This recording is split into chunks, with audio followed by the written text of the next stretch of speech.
Well, hello and welcome. This is Ray Michaels here with GrassRoots50, Total News Nation. I'm here with our very special guest. This is Michael Schafer. Hello, Ray. Good to be here. Oh, Michael, it's great to have you here. And Michael's going to be talking about something that is so important and so imperative that we address this immediately here in the United States. But before we get into that, Michael, tell us a little bit about yourself. Now, you're actually originally from Philadelphia. Philadelphia, right outside of Philadelphia. Wow, the suburbs. City of brotherly love. Exactly. It was a great place to grow up. I was really involved in things at school. I was a captain, one of the captains of a wrestling team. I was president of our senior class of 750 kids.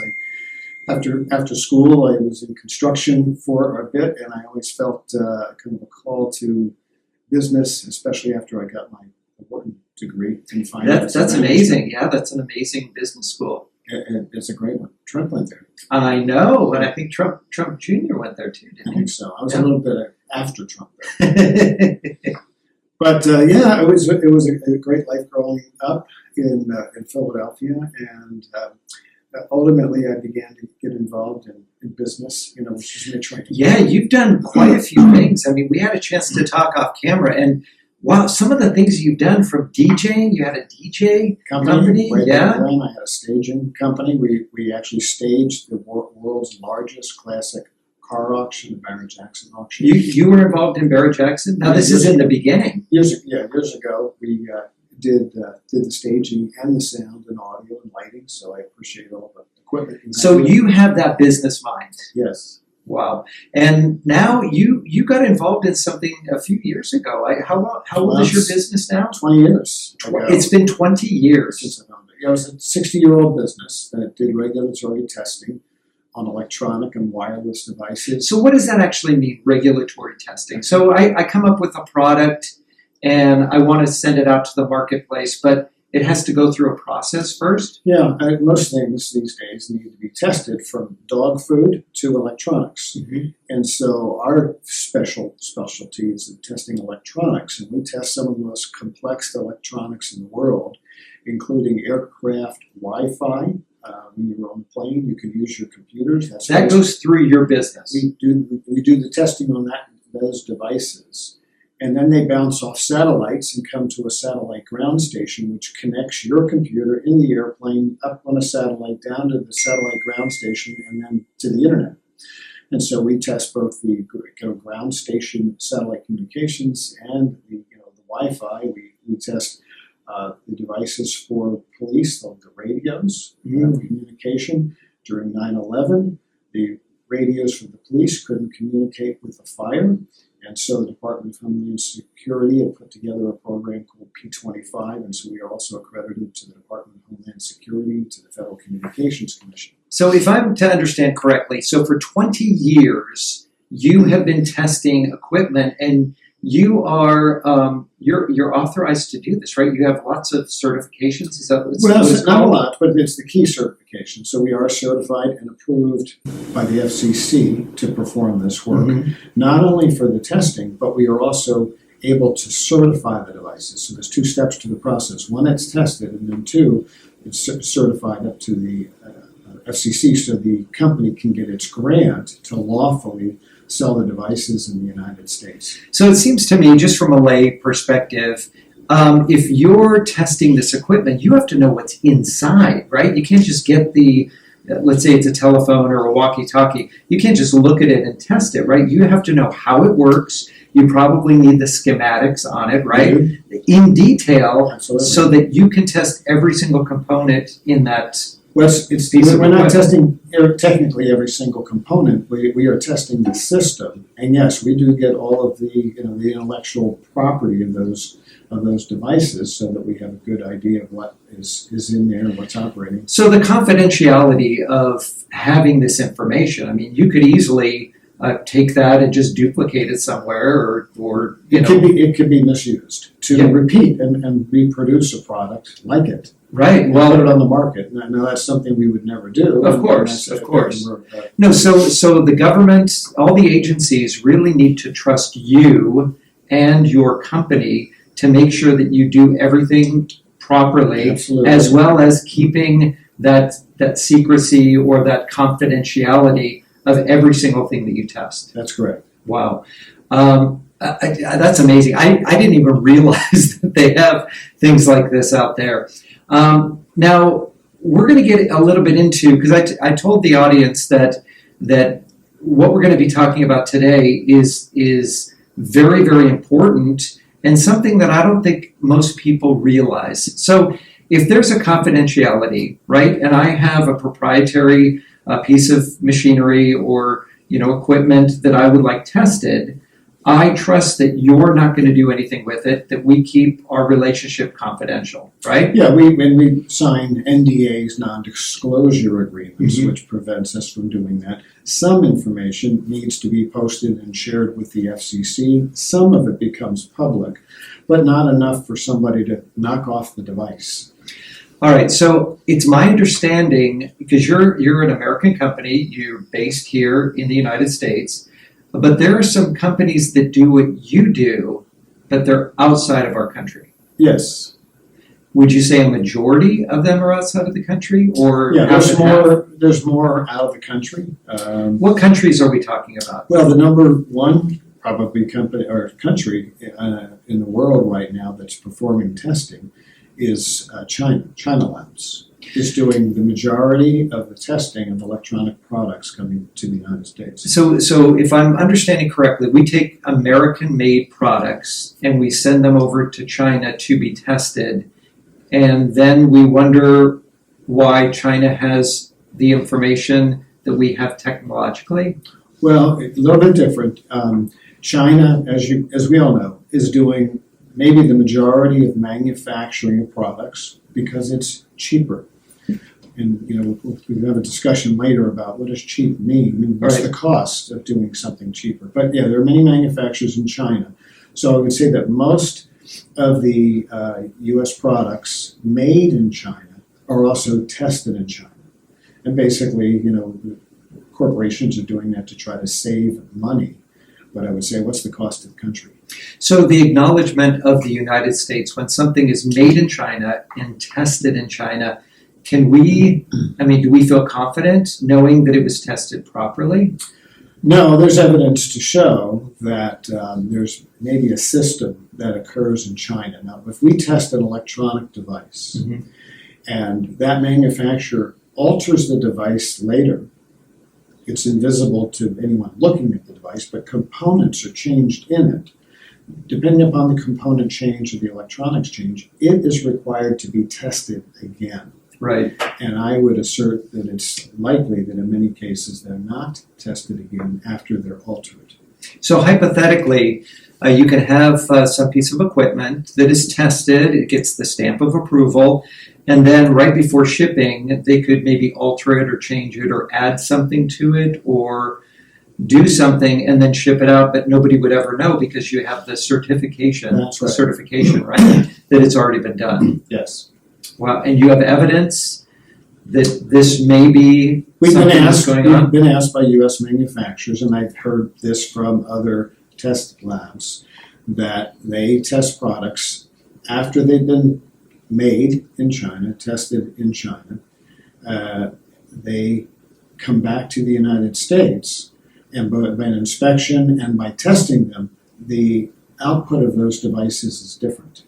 Things have been changed. And there's two reasons for that. One is, well, we can save money if we put a different component in the device. So And not go through the process of and not go retesting. through the process of retesting it. And there's also a dark side. We can put components in these devices that allow for the collection of data or images. Your camera could very well be, this meeting could be very well heard by our computers, and that data can be transmitted elsewhere.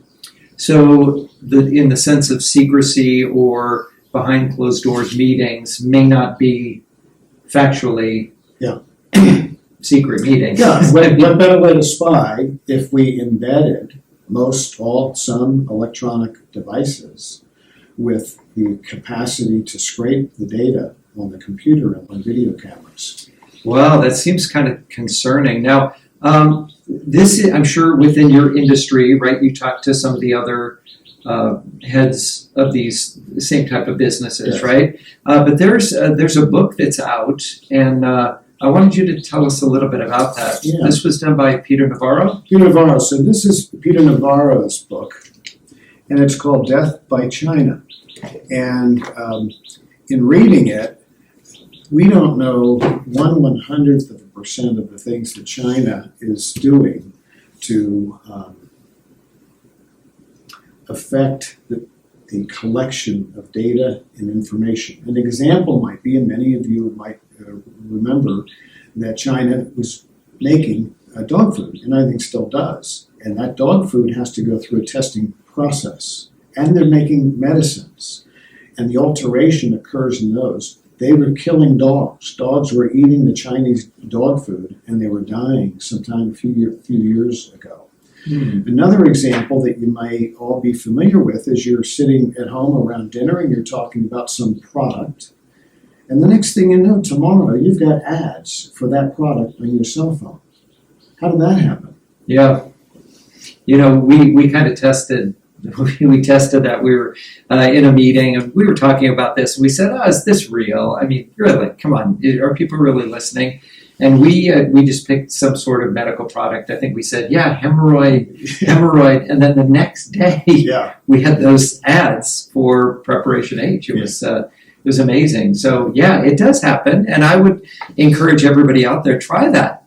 Just talk into your phone, or Not even be talking purposefully. Just let it sit on your desk and talk about some products and see if, over the next course of days, you get some ads pertaining to those products. And that vets and tells you your phone is listening to you even when you think it's turned off. My wife, using Chat GPT and others, would just get the phone to talk to her, even though that was supposedly turned off.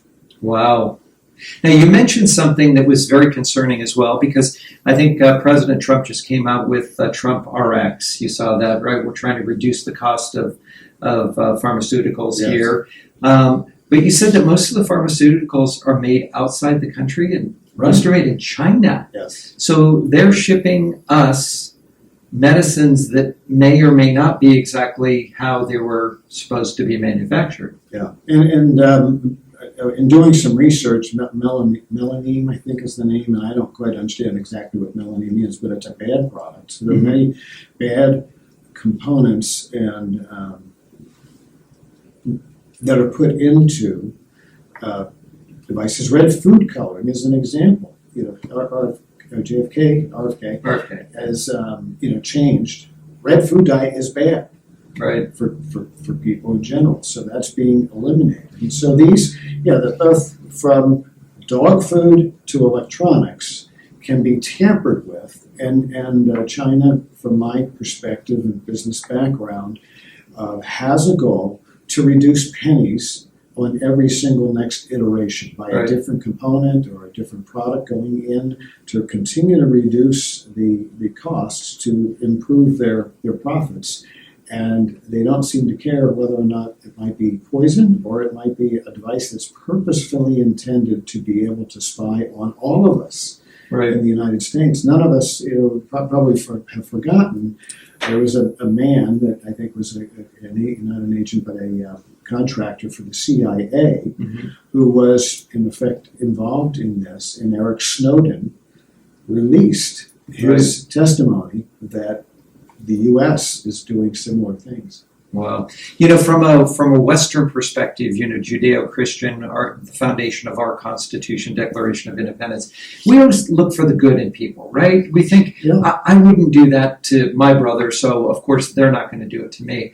The world isn't like that, and I would really encourage everybody who's traveled a lot to share with everybody else. We really won the lottery, being born in the United States, because it's so different, very, very different when you go to other places, and our ways are very different from most of the world. Yes, they are, and it's not hard to see that evil is growing. You and I are both Christian men. We walk with Jesus. We read our Bibles. We go to church, and we're very intentional. And it's hard to imagine, into the look at the dark side. But the dark side we can see is growing. Yeah. And this is just one element of what's happening in our country caused by foreign adversaries, including China. Yeah, well, we're going to be talking a little bit more in depth about your business, about this book, about what we really need to have our eyes open to be watching on. So we're going to be right back.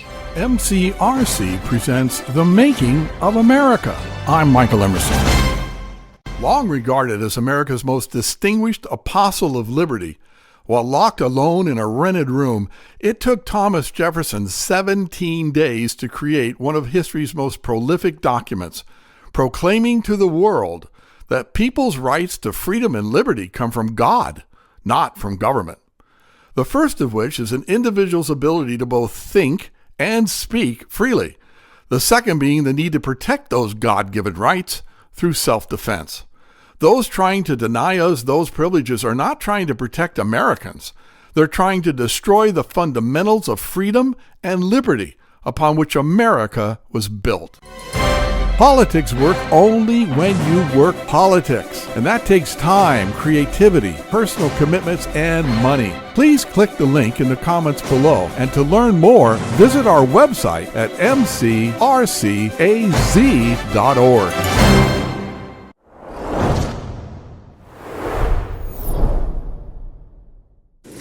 Well, welcome back. We are here with Michael Schafer, and we were talking about Peter Navarro's book, Death by China. I'm sure this was eye-opening for quite a few people who had an opportunity to read it. Yeah, so that's the cover of the book, Death by China, by Peter Navarro. Now, Peter Navarro, some of you may know that he was originally in part of the Trump cabinet. Mm-hmm. He's now an advisor to President Trump. I think he's got a PhD in finance. Very, very bright guy.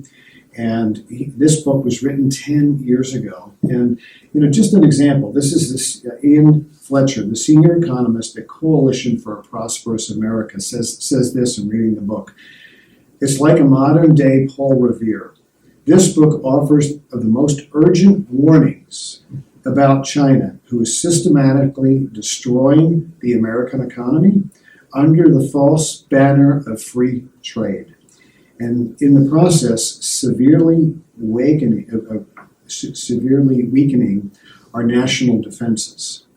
The authors rightly and squarely point out the finger at all of the corporate turncoats and China apologists in America who are helping make China rise anything but peaceful. So that's Alan Ellison. He's an American economy alert with the American economy. So how have we lost our way on this? Where did we get so dependent on China? I mean, for the most part of the 20th century, I mean, we were producing everything. We were really on the cutting edge of everything that was going on. How do we get so dependent on China? Well, and I think there have been bad actors in our government. If we look at our last administration, they have agendas and they can be bought or they can be threatened. But if I collect every single thing that most people have on their phone, there's probably something that I can identify that would be threatening to them. Mm-hmm. And if you go back to the days of Chicago, it's very simple when you boil it down. What can happen to generally good people? Right. Well, I offer you some money. You get the envelope. Hey, Ray, I'm going to need some favors one day, and just take a look at the envelope, and see what you think if you're willing to help me. Right. So there's bribing. Right. The second is, Ray, we've discovered something very concerning about you. Take a look at the pictures or the emails or the text messages. Yeah, or even set them up, put them into that position, take the pictures, and then you basically owe them. Exactly. So they're beholding to you if you don't want that. It's blackmail. And the other is, you've got kids, and here's some pictures of your kids at the playground, and it would be such a shame. And that goes back to the beginning of time. This is nothing new. So tell me something, you being qualified to be able to certify these products, right? But you have oversight. There's somebody that watches over you as well, making sure that you're doing everything correctly. In your experience, all of the testing labs that are out there, has there ever been a time where maybe the FCC said, oh, wait, hold on, there's violation here, not necessarily with your company, but with other companies? Have you experienced that? So every year we are inspected, like restaurants are inspected. Mm-hmm. Our inspections, I would say, were much more robust by what's called accreditation bodies that are engaged by the Federal Communications Commissions. They have a duty and a responsibility to inspect us from top to bottom, right to left. Right. Can our engineers do the testing that they're required to do? Are they qualified? Are they qualified? Do we have the proper equipment? Is the equipment calibrated regularly? Is the lab and its processes and procedures, written processes and procedures, being followed? So it's a very heavy inspection that occurs, and generally what will happen, there'll be some deficiencies, and we have a duty and a responsibility to correct the deficiencies and prove that they've been corrected. So it's a very intense requirement, and it's necessary for to be able to trust the labs. Are there any of the labs that are outside the U.S. that maybe have been called out on some of those policies and procedures? Well, what's happened most recently is that there were products coming into the United States, communications largely products, and it was learned that many of them violated our national security. They actually violated, not that they didn't follow procedure, but they violated? Yeah, the products violated national security. Can you give me an idea? So, I know you're under secrecy as well, that you can't divulge some things, but can you share at least something? It's just what we've been talking about, that others had the ability. So, for example, if FBI radios made in China had the ability to be heard by China, you can imagine the implications of secure radios. And so just like our cell phones, chips can be put in place that enable that. That was discovered, and the FCC just not long ago banned 7 China labs, and my understanding is I think there's been another 9 that have been banned recently. But that's in the category of just totally, clearly bad actors violating our national security. But it goes much deeper than that. There's something called a Manchurian chip that is identified within the Death by China book. So imagine you can put a chip in a solar field. All the solar panels have a Manchurian chip. Do you remember when, not long ago, maybe a year or two ago, the lights went out on a whole section of New York? Right. Well, that's testing the grid. Can we potentially, for an adversary, had some level of control, and they're testing, their control. And so these Manchurian chips are made in purpose for, at some point, somebody can push a button and shut off major infrastructure. So it's almost like putting a virus into a computer, right, to be activated upon this code, right? Yes. And I remember, wasn't it a Chinese balloon of some kind or something that just was floating over? You think, I mean, I know you're speculating here, but why would it be there? Is it gathering data? Is it for a reason? Is there a purpose, an intent? Yeah. Well, nobody does something of that nature without an intent. And at that point in time, our administration let it come by.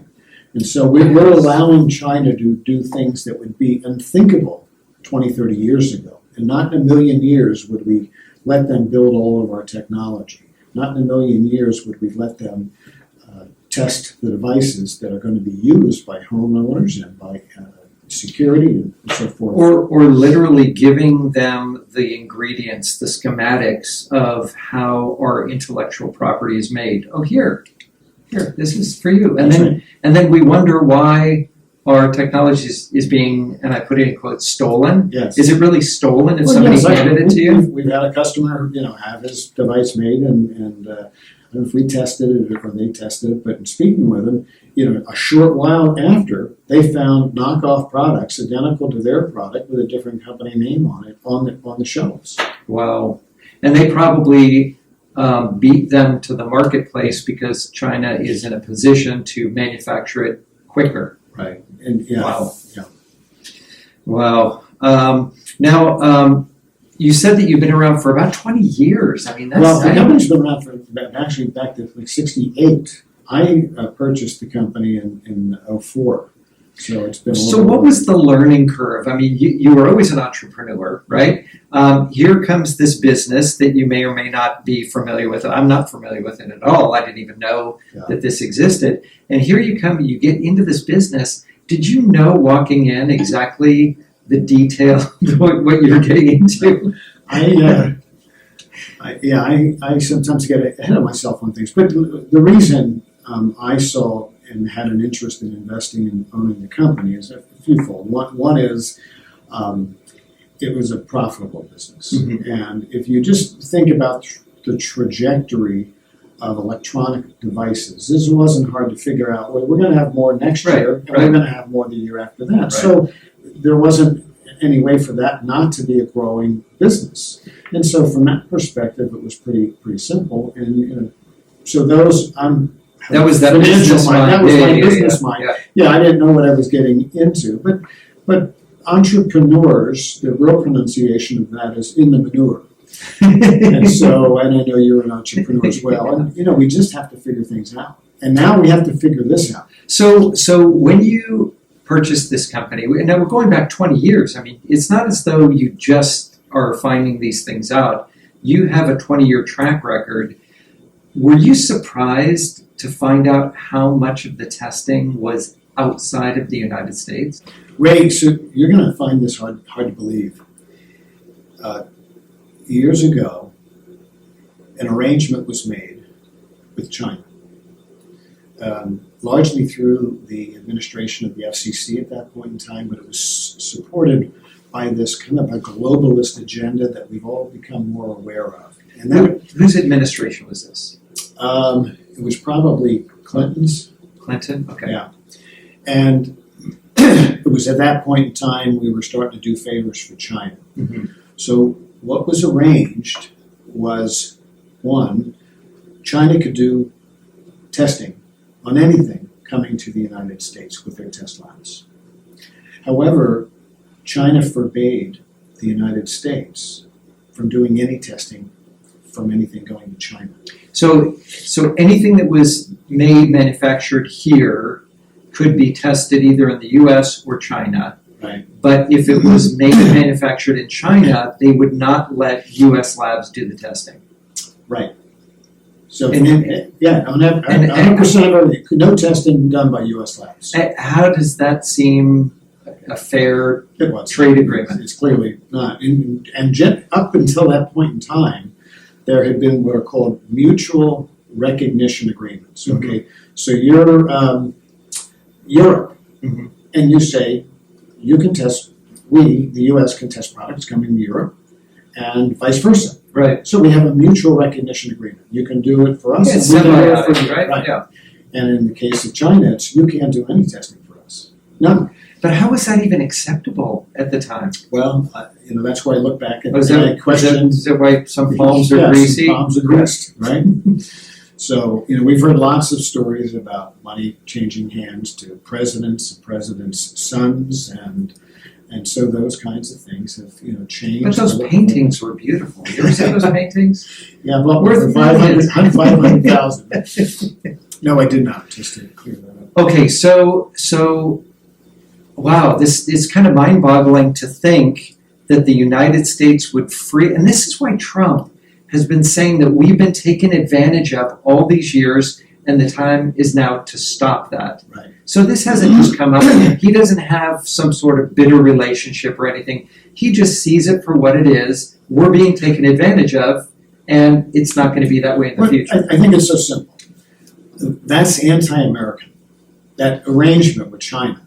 You can do all the testing, and we can't do any testing. Well, what's the benefit to us? It's anti-American. The benefit is absolutely clearly not to us. It's totally to China. And that's why, Ray, 75% of the testing of products coming to the U.S. is done by China. 75%. Wow. Now, have you ever known that maybe they tested it, they gave it the stamp of approval, it came back here, we retested it, and it wasn't correct? We've done that. And manufacturers have come to us saying, I've got some concerns that my product may have been modified or the testing wasn't done correctly. Would you please retest it? And we've learned with Wi-Fi devices, the kind of devices that you would have in your home that allow you to communicate with the internet. Right. And if you can communicate to the internet, there can be chips in that that allow the internet to send that to other places. In fact, I got a drone recently, and I read the fine print, and it said, I have to connect the drone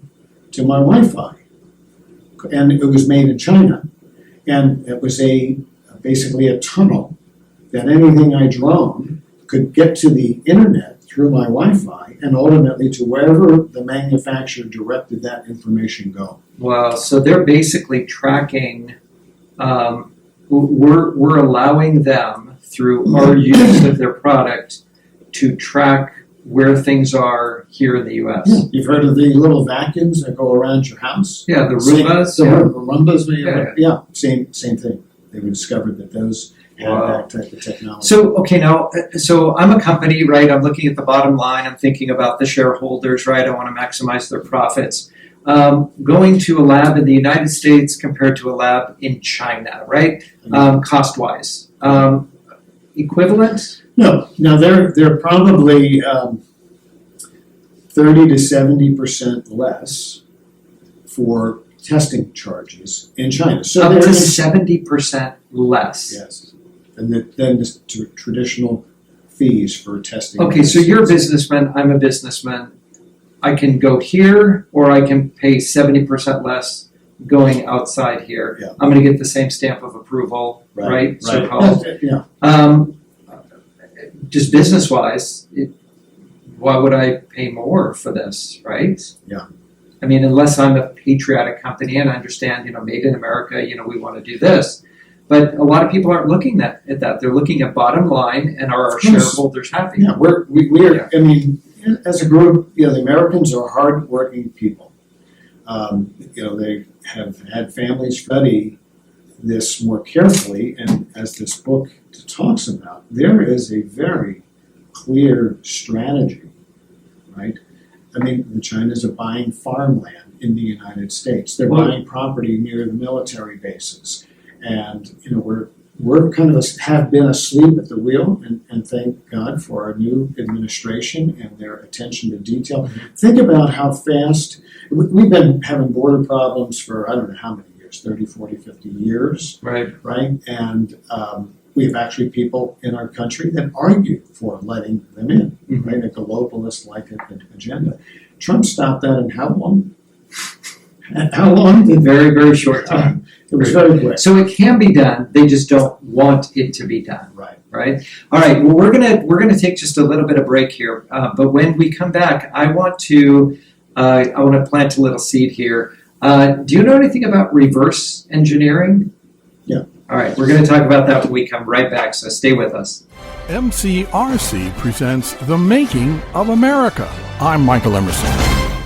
The Civil War was 2 years old when Congress authorized land grants and funds to build America's first transcontinental railroad. The Union Pacific headed west from Omaha, Nebraska, while the Central Pacific headed east from Sacramento. On May 10, 1869, after laying a combined 1,217 miles of track, the railroads met at a town called Promontory, Utah. Its success was immediate. Travel time from the East Coast to the West was cut from several months to 1 week. America's transcontinental railroad was and is still considered to be one of the greatest technological achievements of the 19th century. Politics work only when you work politics, and that takes time, creativity, personal commitments, and money. Please click on the link below and be generous in all 4 areas. Or join us at mcrcaz.org to find out more.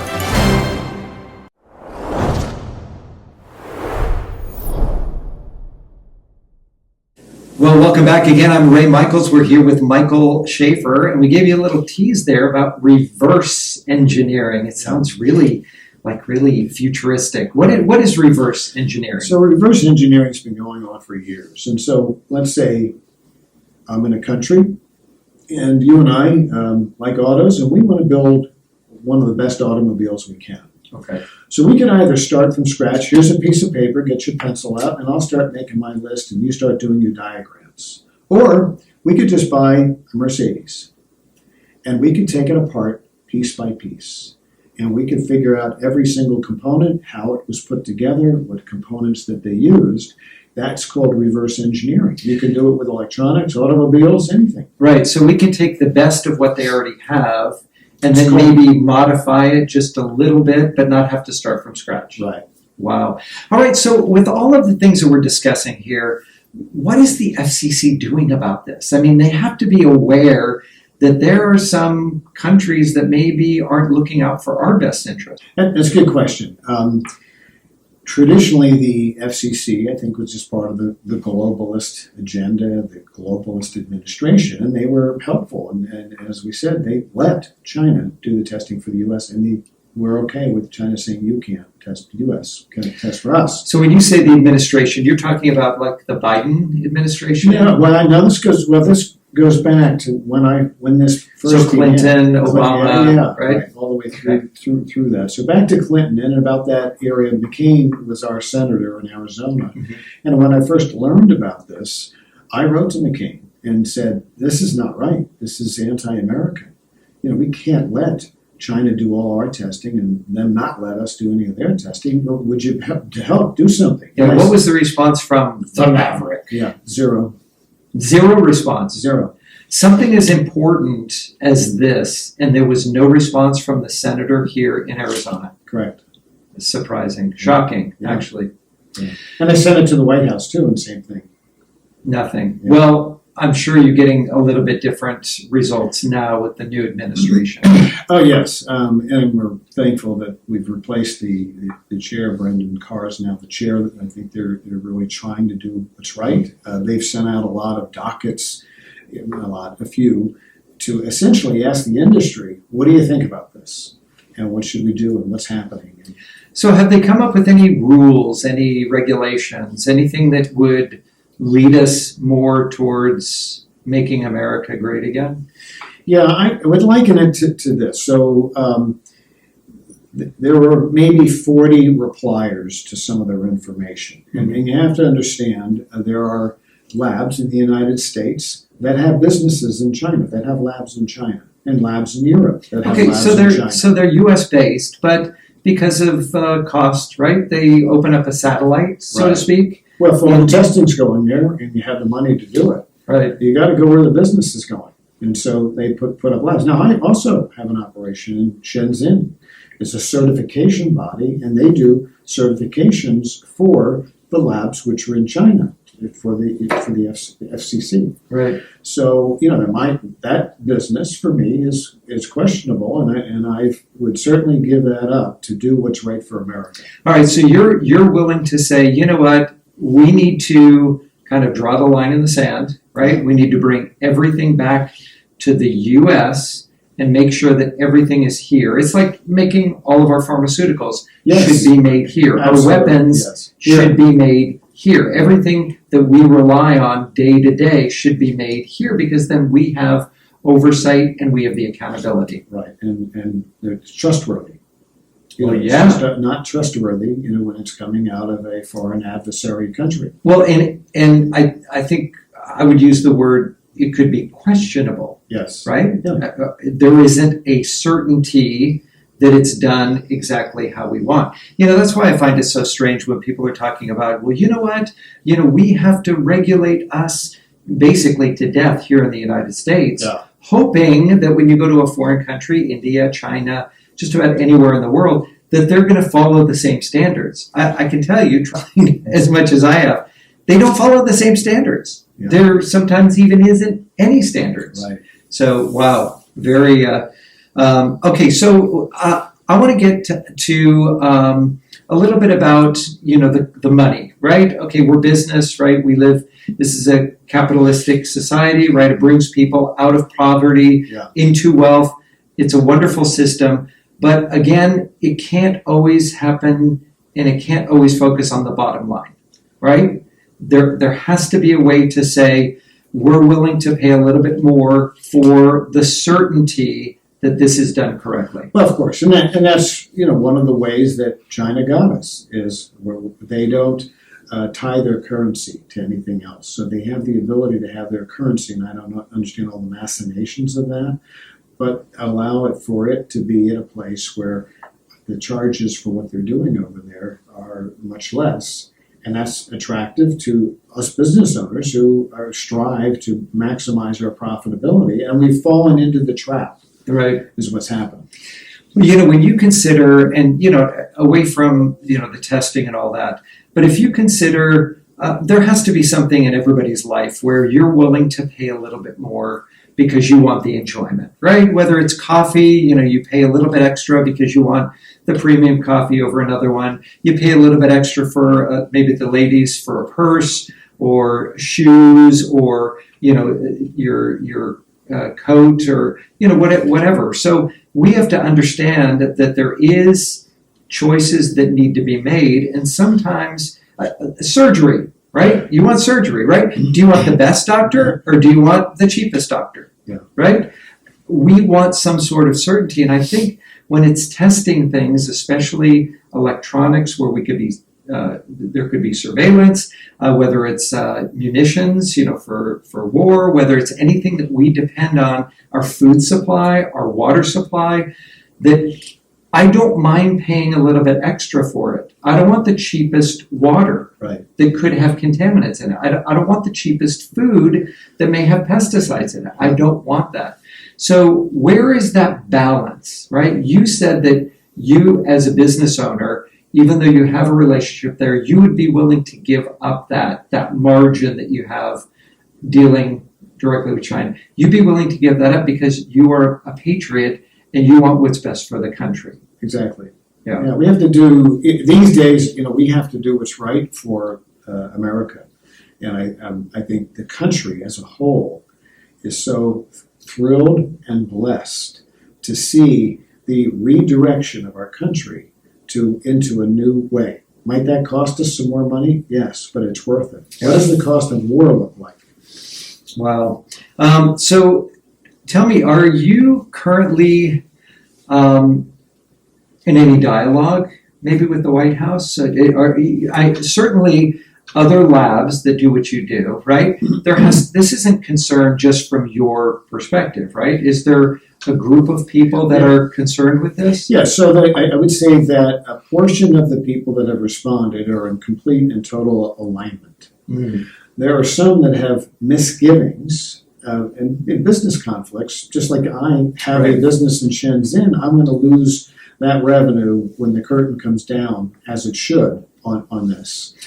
So let's talk about that. All right. So you have a company. Let's say it's 100%, right? What percentage of that foreign marketplace would you say is part of your business? Just generally. Yeah, we're a small part. A very small part of it. I would think in terms of certifications, we've done in thousands. But with as many as that go on, we're just a small. But I mean, is it 2% of your business, 10% of your business? Yeah, it could be maybe 5%. Yeah. Okay, so I don't know. I'm just hypothetically thinking about this, right? So we want American-based businesses, testing done in America. But what about the ownership of the American company that is doing business in America, right? Is there any way to oversee or regulate the actual ownership? Because I could see I could be a very affluential businessman from China and I buy an American testing lab, but I don't put my name on it. I just own it. Well, and I control it through my ownership. Yeah. So that is one of the proposals that has been made and is under discussion right now. We really have one approach that's being proposed is to try to analyze the ownership of all of the labs in foreign adversary companies or countries to determine if a certain percentage, either 5 or 10% or more, is owned by China or by a Chinese person. Right. And so, the flaw in that is that changing a document is not that hard. Right. If I'm willing to change products. It's owned by ABC company today, and tomorrow it's owned by here's CBE. another, so I print up another company name, I get somebody in the United States, they'll sign their name to it. So falsifying that when there's prone to being dishonest transactions is nothing. And so to me, and the other thing is that doesn't solve the problem. It becomes a bureaucratic mess. You need hundreds of people to be analyzing these documents while this continues on for indefinitely. You'd mentioned something, the name adversary, right? Foreign, obviously, they're not from the United States. Adversary. Tell us, it doesn't mean that it's your, well. We're not at war with them, right? But Venezuela, right? Mexico, largely controlled by the cartels. So it doesn't necessarily mean that it's your enemy or that they're actively doing something. That they're just not looking at your best interest. At least, right? At least, okay. Or there's a longer term. Yeah, because people think sometimes words get a little confusing now, and you might have a different interpretation. From your perspective, adversary meaning. Meaning their agendas are contrary to the United States agendas. Okay. All right. And, everything that we do here is based on the United States Constitution, right? Giving everybody individual rights, liberties, freedoms, right? This is something that is important to us, and it may not be important in other parts of the world. I don't think that China can say the same thing, right? Life, liberty, pursuit of happiness. I don't think they have that. That's a communistic country. And so if I have communistic ideals, I have a different worldview than the majority of the people in America, wanting to do what's right for our homeland and for our country. And if we are in a relationship with a country that doesn't think that way, we have to be mindful that their agendas are not our agendas. Well, so out of all of the testing labs that are out there, right? I'm sure they're in multiple countries, right? But as a whole, collectively, what percentage would you say is U.S.-based, and what percentage would you say is foreign-based? Yeah, so that's a good question. So just random estimates is that, and let me measure it from the perspective of what percentage of the electronics testing for the United States, where is it done? And so if we take a look at this point in time, 25% of the business is done here. 75% has been identified to be done in China. So the remaining percentage of testing is minuscule in any other countries besides China. Maybe it's under 5%. Okay. So it's insignificant to worry about anybody but the company doing 75% of the testing. So if you want to fix the problem and you go after the 2%, it's like, let's just stop 2% coming across the border. So what is the solution? What would you be proposing to the administration? Okay, let's just say President Trump wants to meet with you, and I hope you include me in that meeting, because I'd love to meet the president. What would you say? What would be a good proposal, maybe a short-term, mid-term, long-term? So as a manager of a business, my constant thought process is this: where do I do the least and get the most? So where can I apply the least amount of effort and get the most results? Right. And what are the results that I want? I want our testing to be done by trustworthy labs. Trustworthy, safe, secure. Yes. Right? Yes. And so if, in effect, of the world's business, 25% is done in the U.S., highly trustworthy. 75% is done in China, questionable. Going through and parsing, ownership documents that are so easily falsified. This is so simple, Ray. It's just like the border. We're stop everything coming through the border through a combination of walls, and the border guards, and I think they brought in the National Guard. Right. Nobody comes through. Period.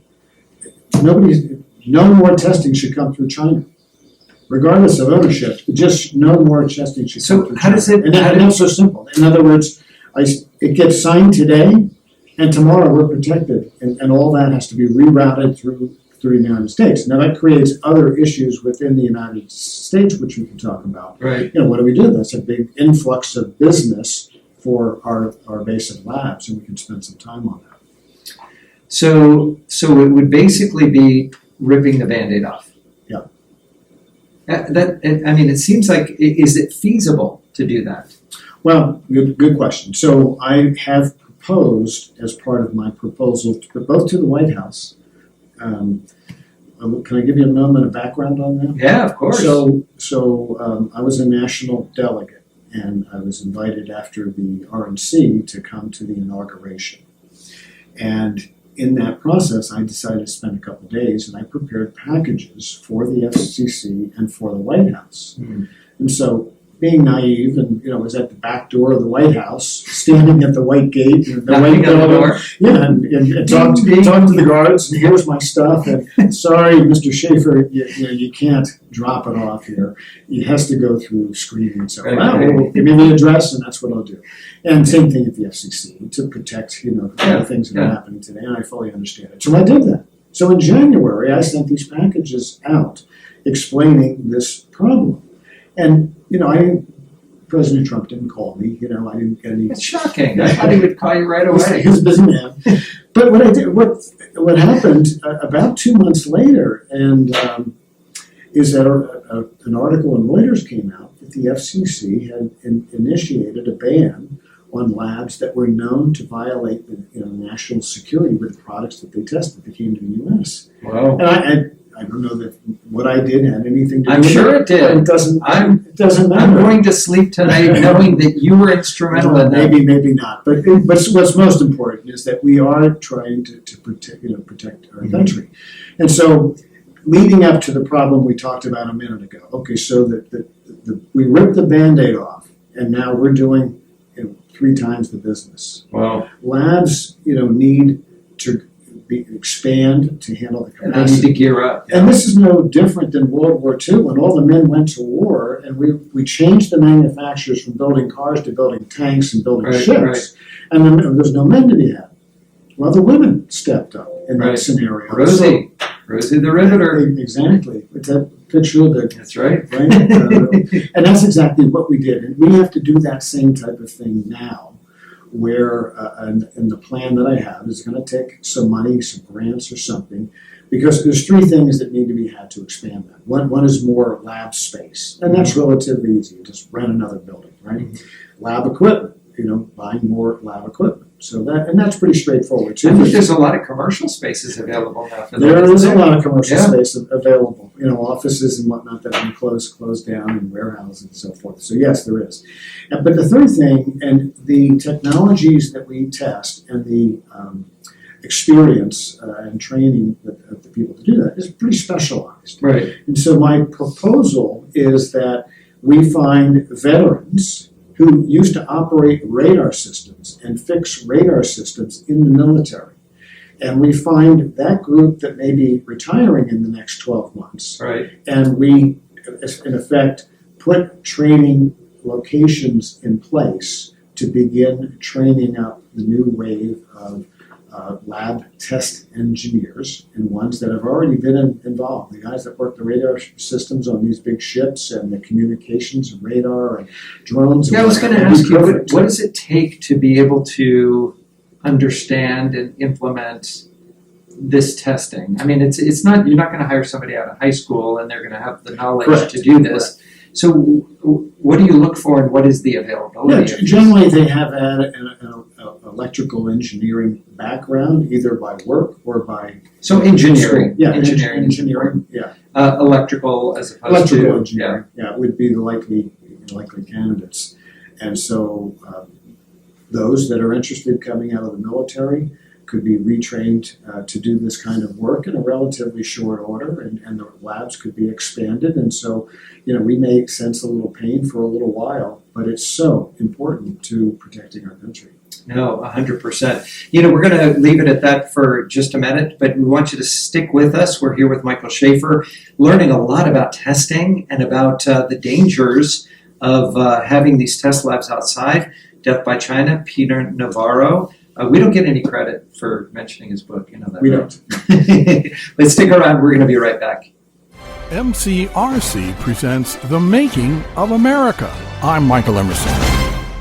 On August 18th, 1920, a woman's right to vote became constitutional law, but the battle for those rights actually began back in 1878 when Aaron Sargent, a California Republican senator, first proposed the legislation.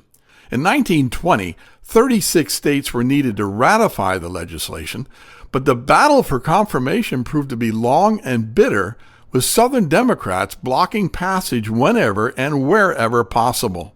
With time running out, Tennessee became the 36th state to grant women's suffrage, and in doing so, it became the 19th Amendment to the United States Constitution. Politics work only when you work politics, and that takes time, creativity, personal commitments, and money. Please click on the link below and be generous in all 4 areas. Or join us at mcrcaz.org to find out more.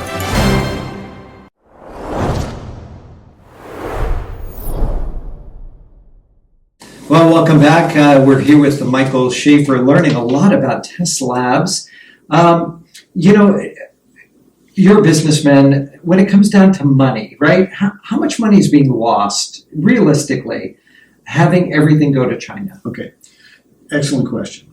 So let's talk 2 categories. One, the one I know most about, is the electronics testing, and we've estimated that upwards of 28, maybe 30 billion per year. 28 much to 30 billion per year is being lost to China. To China. Wow. So if we take a look at all regulatory testing, in other words, medicine needs to be tested, textiles, clothing, foods, dog food, almost anything that comes out of China needs to go through some level of testing. Are you ready? 400 billion is estimated. Almost $500 billion. Almost $500 billion per year in testing is now being done in China. And nobody's talking about this. It's mind-boggling that they're focusing on things that maybe aren't as important, but this is, just for public safety, for protection. Yeah, it mind-boggles me where their attention is, and it's not on the important things. So what would it take to do this? Is this an act of Congress? Can the president do something? Is there an executive order? Oh, the strike of a pen. Well, that was Obama. That was President Obama. Not a machine held by the hand.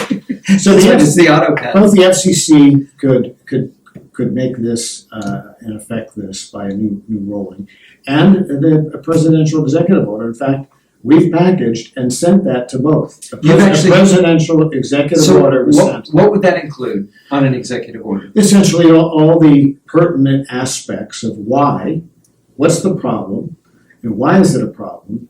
What do we need to do?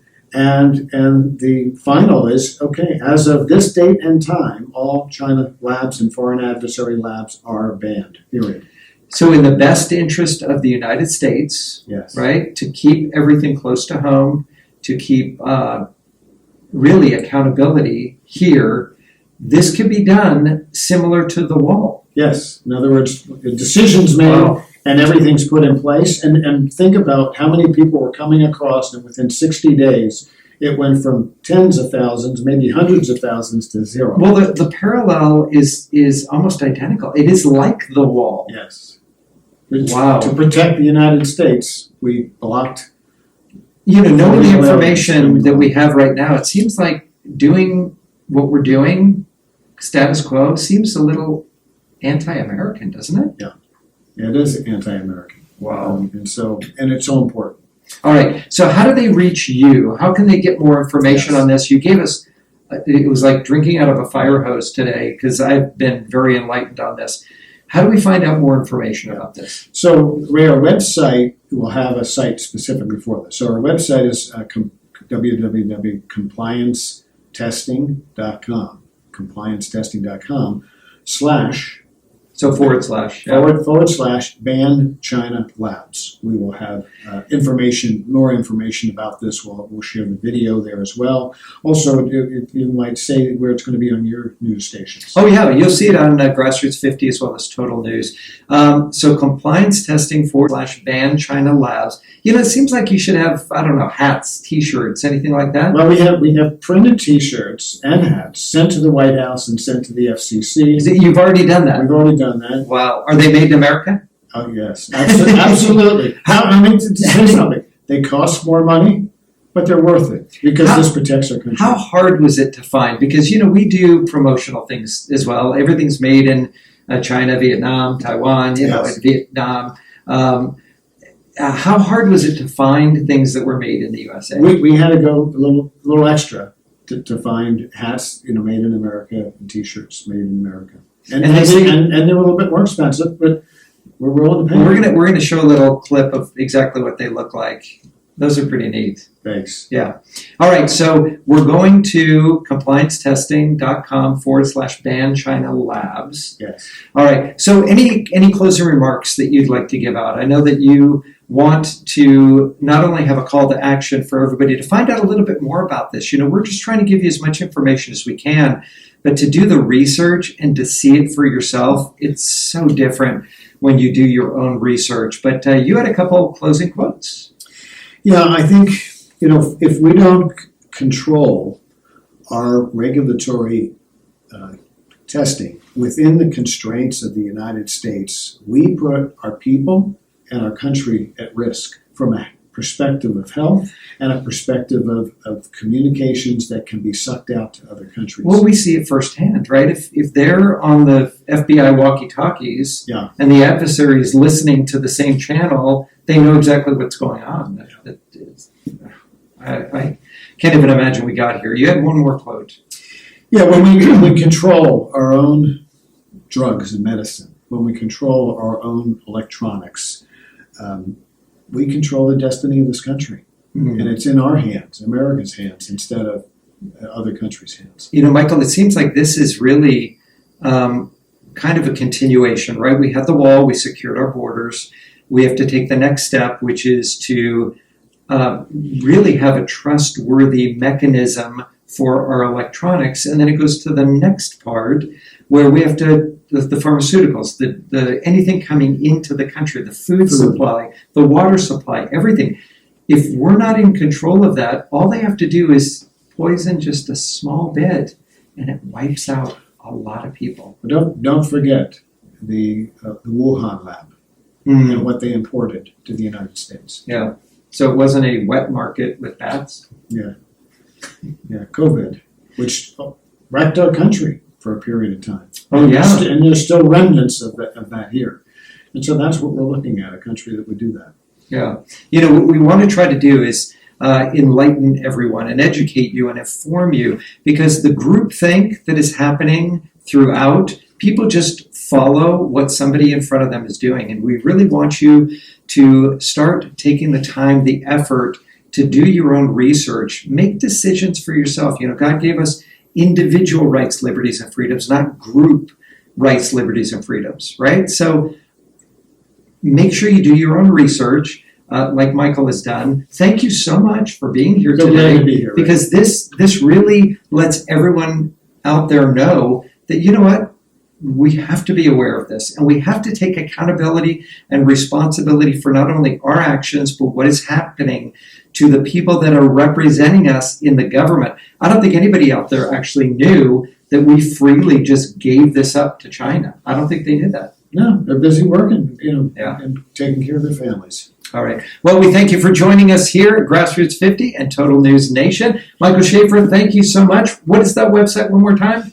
compliancetesting.com / ban China labs. All right. Well, we look forward to that. We're going to show you another picture of the hat and the T-shirt that you can pick up as well.